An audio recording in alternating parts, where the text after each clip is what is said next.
It's been 1 year since I acquired this camera, the Canon C70. So in this video, I want to give you my long-term review of it, and in this video I'll be uncovering lots of little talked about features and quirks that have only come to light with my long-term use of it. And I'll give you my conclusion at the end as to whether I think it's worth buying one of these for 2022. Now this might end up being quite a long video, so I'll break it into sections and put timestamp links in the description, so you can jump around if you need to. Let's jump right into it. When it comes to how this camera looks, a lot of people liken it to a short and fat Canon 1DX or an R5 or R6 on steroids. And whilst I agree with that visual description, it really doesn't relate to how the camera feels in the hand. And unlike those aforementioned cameras, the C70 is actually rather uncomfortable to hold. The grip is quite deep, and most of the weight is, it's over on the left-hand side, so even without a lens attached, it puts quite a strain on your wrist. Now I have medium-sized hands, but even with the supplied hand strap, it's never really a joy to use handheld. I'm going to put this down because it gets heavy. However, despite my modest complaints about the weight distribution on this camera, there's really no arguing that compared to Canon's previous larger and more modular cinema cameras, this thing is delightfully more compact and portable. And despite the missing viewfinder, which is actually something I thought I'd miss much more than I actually do, I'm actually happy taking this camera with me in a small backpack, which is something I would never have done with my previous C200. The camera's built to a fairly good standard overall, but it's not weatherproof due to the actively cooled design. More on that later. But the flip-out screen does feel very weak. Now, I've mentioned this in previous videos and others have mentioned it too. But even though it can make cracking noises,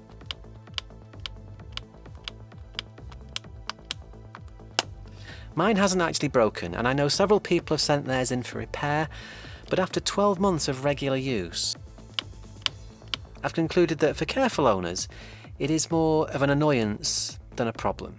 But I wouldn't expect it to last long on a rental unit, and actually, I think we should expect better from Canon. There are lots of physical buttons and dials all over this camera, and most of them feel pretty great, and they're well placed. Importantly, most of them are also customizable. But there are a few issues. Firstly, the horizontal rear dial, which is this one here, I don't know if you can see it, that little tiny thing there. I have that set to adjust the ISO, but I always have to double check my settings before pressing record, because more often than I'd like, this dial gets moved accidentally by just gripping the camera. It's also far too easy to register 2 or 3 clicks when I only want 1. It's just a bit too small and loose. But the other and more pressing issue, that is a pun, sorry, is the joystick control here. Now, I thought mine might need breaking in when I first got this camera, but after 12 months, it's still stiff. And I find pressing it in to select something requires so much pressure that it often gives way to register a direction change instead. This is really frustrating when navigating the setup menu.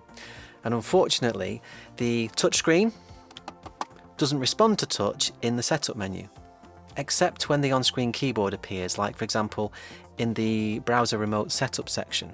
But more on that interesting topic a bit later on. One other quirk is that when you dive into the detailed picture profile settings to adjust things like sharpness or noise reduction, the rear thumb wheel operates in the reverse direction to what I think feels intuitive. The item's value goes down when rotated clockwise and up when you go counterclockwise. Now maybe it's just me, but I'm sure that should be the other way around. However, in general, items in the setup menu are logically grouped, so although there's lots in there, it's usually quite easy to find what you need. But the real star of the show when it comes to setting this camera up is the new Quick Access menu, which is accessible from the shooting screen by touching this little icon at the bottom of the screen here. Now in that you can use it to change things like your recording codec, resolution, frame rate and picture profile, as well as turning the assistance features on or off, or maybe setting the white balance and exposure, etc. It makes the camera a joy to use while shooting. The C70 has two SD card slots, which can be used together in one of three ways. There they are, just by the grip there. First way is by recording identical footage on both cards for backup. Secondly, you can record in relay mode, where you can extend recording times across two cards. Or the third option is to record your main footage on one card and proxies to the other for easier editing and post. Now, both card slots will accept either UHS-1 or UHS-2 SD cards, but I've found that inexpensive, good quality UHS-1 cards like this one, I don't know if you can see that, come on, there we go. These work fine in all but two of the available recording modes. That's either 10-bit 4K all-I or 4K at 100 or 120 frames per second. Now, for those more demanding modes, I find that UHS-2 V60 cards from either Angel Bird or ProGrade work perfectly fine. There's a ProGrade one. There you go. Now, these are a lot cheaper than the V90s that Canon recommends. And even though the camera tells me they might not work when I pop them in, they do. And I've never had a problem with them in 12 months. So these are V60s, not V90s. There you go. Another nice thing to note is that if the power is lost in the middle of a recording, the camera will repair the recorded files when it's switched back on, so you don't lose any footage up to that point. So the recording options on this camera are pretty extensive, but there's no RAW option. I find the 10-bit recordings to be really excellent, and they're actually better than the Canon RAW light footage from the C200. Now, in normal mode, the camera can record in Cinema 4K, UHD 4K, 2K, 1080p and 720p, if that still interests anybody. There is a slow and fast mode where you can choose from a number of frame rates between 15 and 120 frames per second. In this mode, the footage will already be sped up or slowed down in camera. I think it's a shame that you can't choose a frame rate lower than 15, like say just 1 or 2 frames per second for recording time lapses. The other thing to note about the slow and fast mode is that no audio is recorded with the main video, but there is an option to record the audio separately to the second memory card, which may be handy, but of course in doing that, you lose the ability of making a backup recording. In terms of video codecs, the C70 allows you to record footage using either H.264, HEVC or XFAVC at up to 10-bit 422. Of those three codecs, H.264 is nice and easy on your editing machine, but it can only record 8-bit. HEVC can record in 10-bit 420 or slightly larger 10-bit 422 files, but those files are a nightmare to edit on most computers. My preference is to leave the camera set to XFAVC pretty much all the time, and that records 10-bit 422 in slightly larger files compared to HEVC, but they're much easier to edit. There is an option to record all intra-frame or all-I in 1080p up to 60 frames per second and in 4K up to 30 frames per second. The all-I option uses more than twice the data and may in theory show more detail in scenes with lots of motion. And because the files are less compressed, they are easier for your computer to unpack. But the long op files on this camera are so good, I find it almost impossible to tell them apart. So the C70 is actively cooled, which means the camera won't overheat on a long day's shoot. The fans are permanently on in standby and by default are temperature controlled while recording. So this means that they usually turn off automatically as soon as you hit record, and they only come back on occasionally during a long take if they need to cool the camera down. If you so choose, there is a setting to leave the fans running all the time, and you can choose from one of 3 fan settings. The low setting, which is what it's in now, is really quiet and not intrusive at all. I'll let you hear what that sounds like. Bear in mind that the camera is very close to the microphone at this point. The medium setting, or the middle, it's not much different. The high setting is more audible and it's higher pitched. So if you're going to need to put the camera near the microphone, it's probably something I wouldn't use unless absolutely necessary. So you can hear it now. Yeah. Here in our never really that hot UK climate, I leave my C70 on auto and the fan only comes on low when it absolutely needs to and generally stays really quiet. The inlet and exhaust vents are really quite sensibly placed, so they never blow on your face or get easily blocked by your hand. And overall, I think the C70 is very efficient at keeping itself cool, not like some other Canon cameras that we could talk about. The C70 provides 20 picture preset memories or custom picture profiles, and there's an option to tweak all kinds of parameters inside them. Now, if you're just used to sharpness, contrast and saturation controls on mirrorless cameras, then you should tread quite carefully in here. And thankfully, Canon knows this, and they've provided some ready-made profiles that look great, and the option to protect them so you're less likely to accidentally mess things up. There are a few key things worth pointing out. Firstly, there's the gamma curve. The C70 provides two log gamma curves, C-log2 and C-log3. There are two gamma curves for delivering high dynamic range content straight out of the camera, that's PQ and HLG, more on those in a second, and with the latest December 2021 firmware update, there are three Rec 709 curves, wide DR, standard and normal.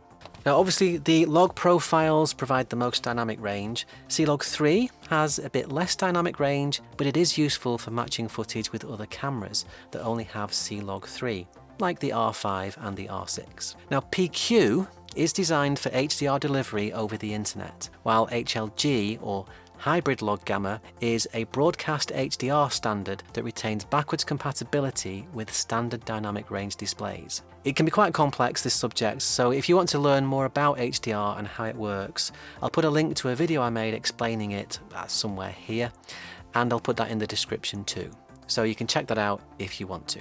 Of the three Rec 709 curves, wide DR is the one to use. Looks nice straight out of camera and still holds up to a little bit of grading in post-production. It looks way better than the standard and normal options, which resemble the standard and normal profiles on Canon DSLR and mirrorless cameras. Now the C70 also has a few color matrix options, which give the colors a slightly different look. Personally, I stick to the default neutral option since it matches the R5 and the R6 better. It looks nice, and I'm also pleased to report that unlike my previous C200, the C70 correctly captures the colour of my LED lights in here. So the picture quality is where this camera really shines. The colours look rich, and overall the picture is solid from the shadows to the highlights, and skin tones look really nice straight out of the camera. It is a really clean, robust and lovely looking image, and the cleanliness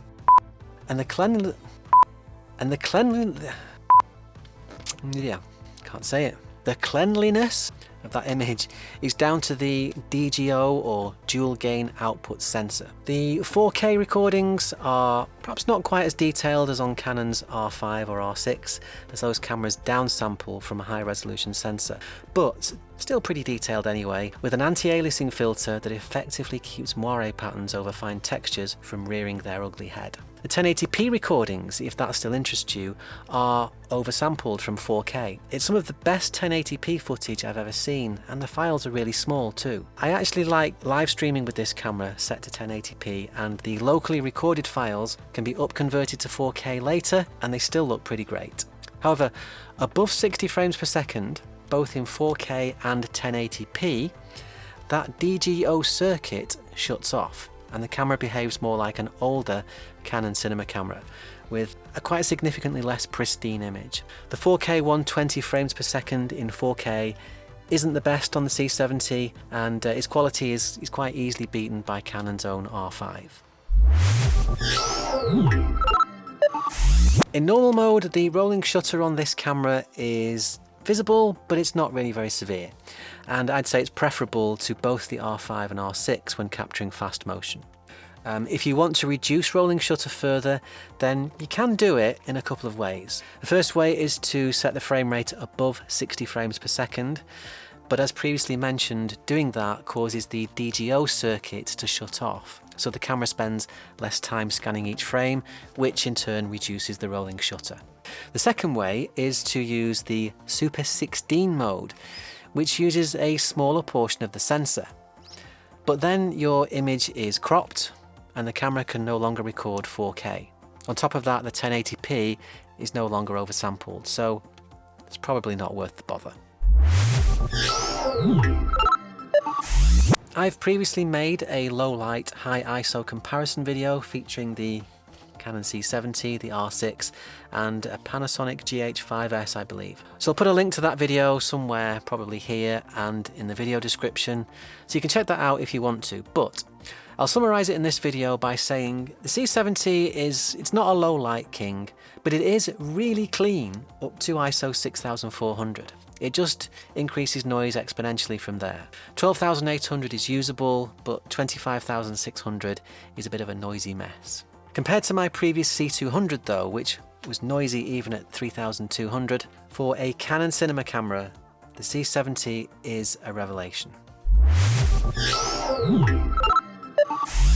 The C70 has a waveform monitor and false colour, and that helps you judge your exposure. Now when I first got this camera, I felt that the waveform was too small and too transparent. But with recent firmware updates, that excessive transparency appears to have been reduced, so it's now just too small. Conveniently though, false colour is the better tool anyway, and I love it.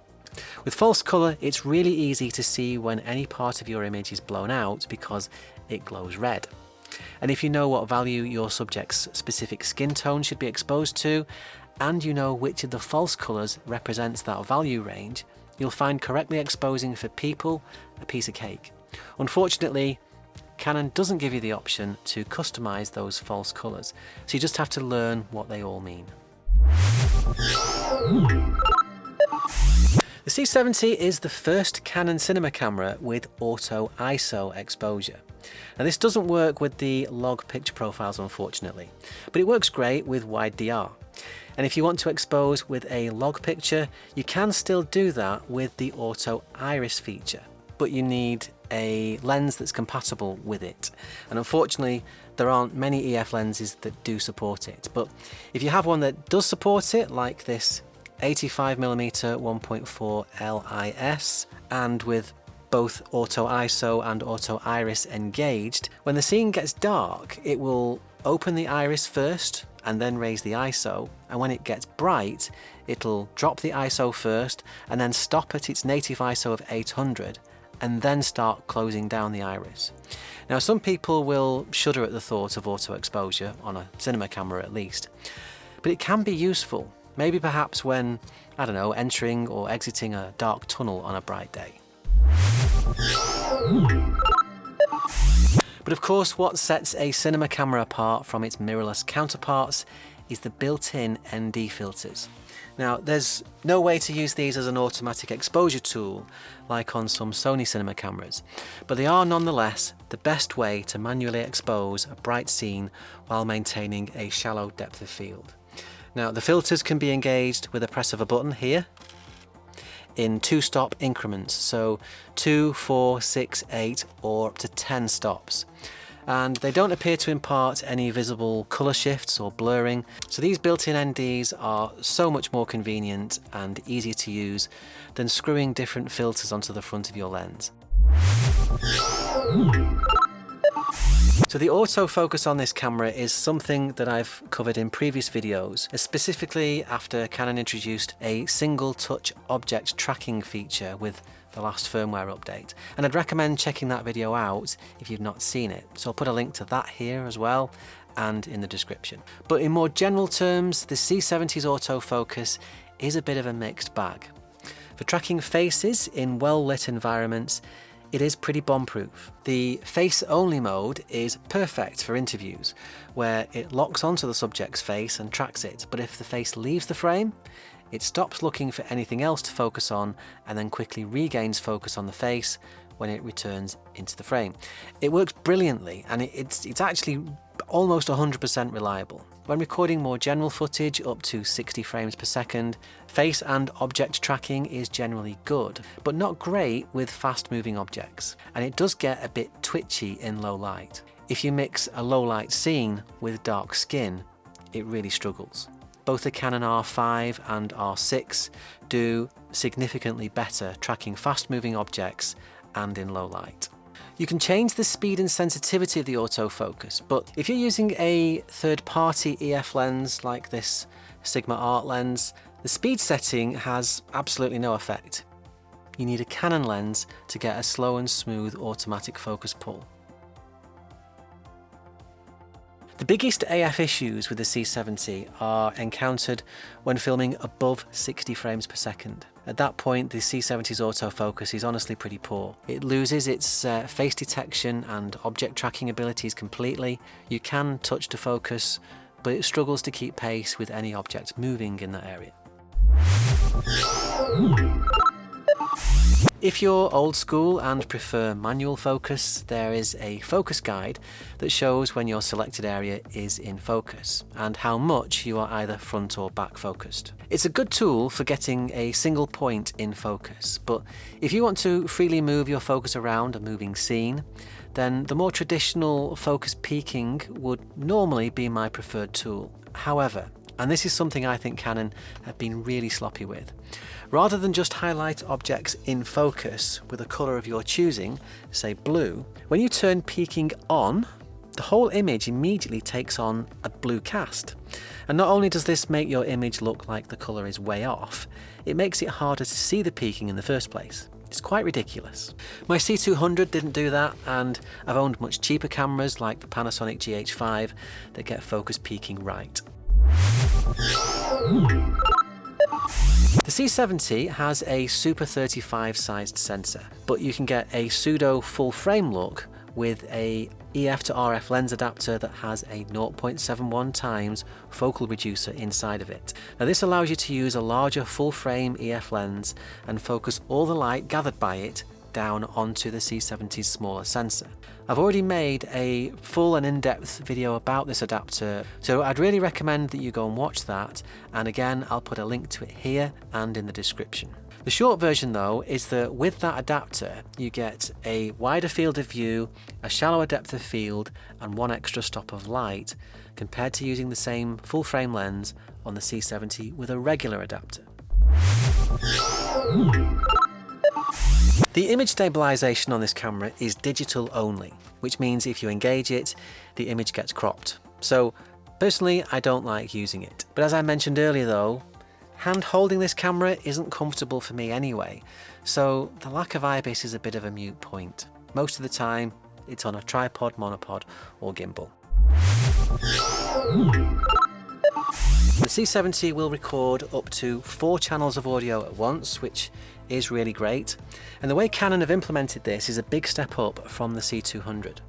You can pretty much choose any combination of sources, whether that's from the 2 mini XLR inputs here, or the stereo input jack here, or the built-in mic. And there's a dedicated audio status button which tells you your levels on all 4 channels, and that screen also provides a shortcut to the main audio setup menu.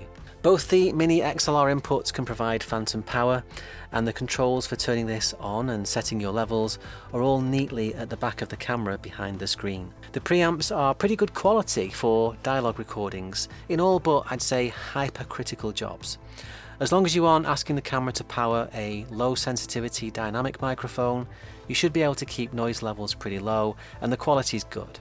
I typically set the gain control to around the 3rd marker, I don't know if you can see that, and there I get a pretty clean, strong signal with either my fairly cheap Rode NT3 microphones or Rode NT G3 shotgun microphones. The only issue I have with the camera's audio is the headphone output, which doesn't have much power. It's a little bit hissy, and unless you use up some of the custom buttons to set the volume, there's no way to adjust it without diving into the setup menu.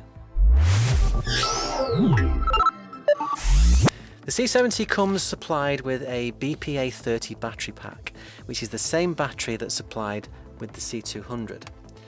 But on the C70 it lasts about twice as long. I reckon you get about 3 hours off a full charge, probably a bit more, and double that with the larger BPA60 that you can buy separately.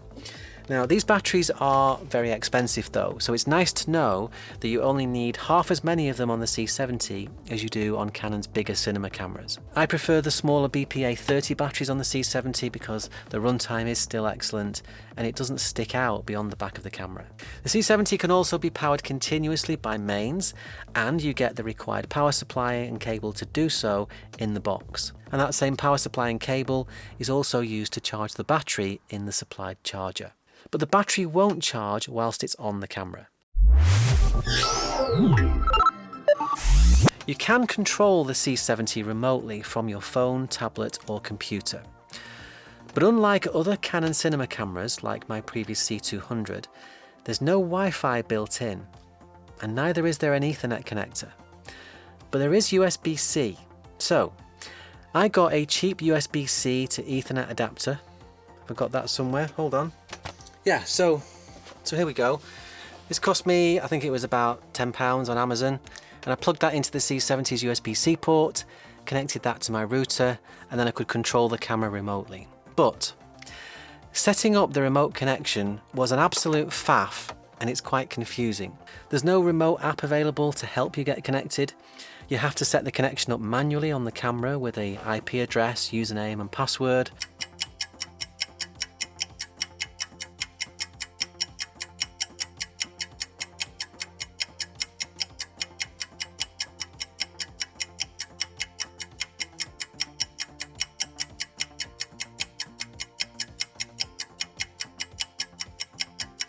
And once you've done that, you can connect to the camera by typing in its IP address on the web browser of a device that's connected to the same network. Then enter the username and password. If you forget any of those details, good luck finding them in the camera's settings afterwards. It's a massive pain, and I suspect most people would give up at some stage, but when it works, it can be quite useful. And once it's up and running, you have a live preview, which it does lag a few frames and isn't high resolution, but it's quite usable, and you have access to the main shooting functions like ISO, aperture, white balance, etc., autofocus mode, and of course to stop and start recordings. If you're controlling it on an iPad or a phone, the autofocus point selection works on the remote device too, so you can pull focus by just touching the screen on your phone or tablet. It's very handy to have, but I just wish that the camera had Wi-Fi built in and worked with the far better remote app for the Canon R5 and R6. Alright, so we're on the home stretch now.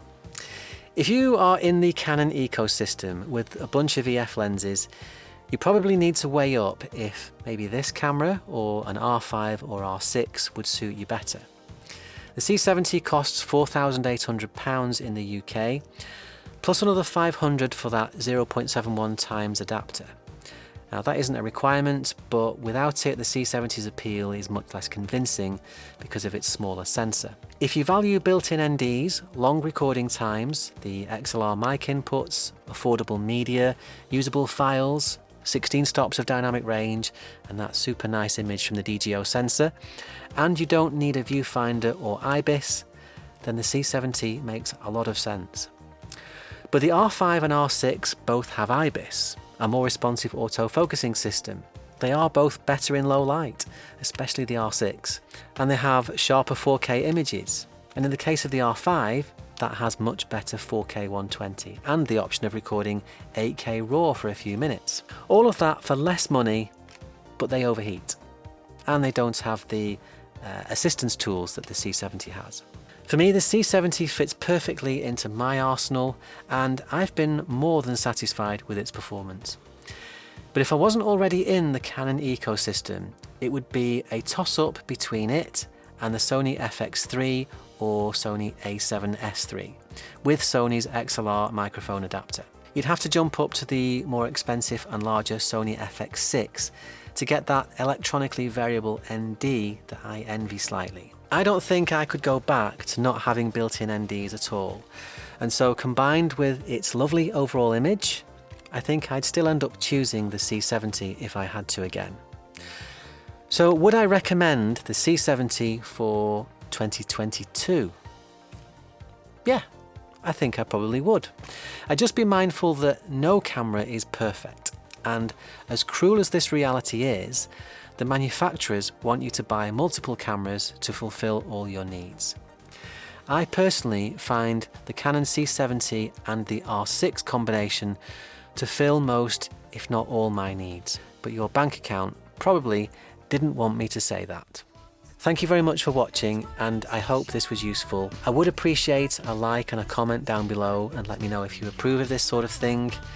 If you do like this kind of stuff, or if you're interested in other creative pursuits like music production and sound design, please do consider subscribing so you don't miss any of my future content in those areas. But it's nearly Christmas, and hence the jumper, and I'll probably be taking a short break from YouTube over the festive season. So I do wish you all a very Merry Christmas, and hopefully I'll see you again soon in 2022.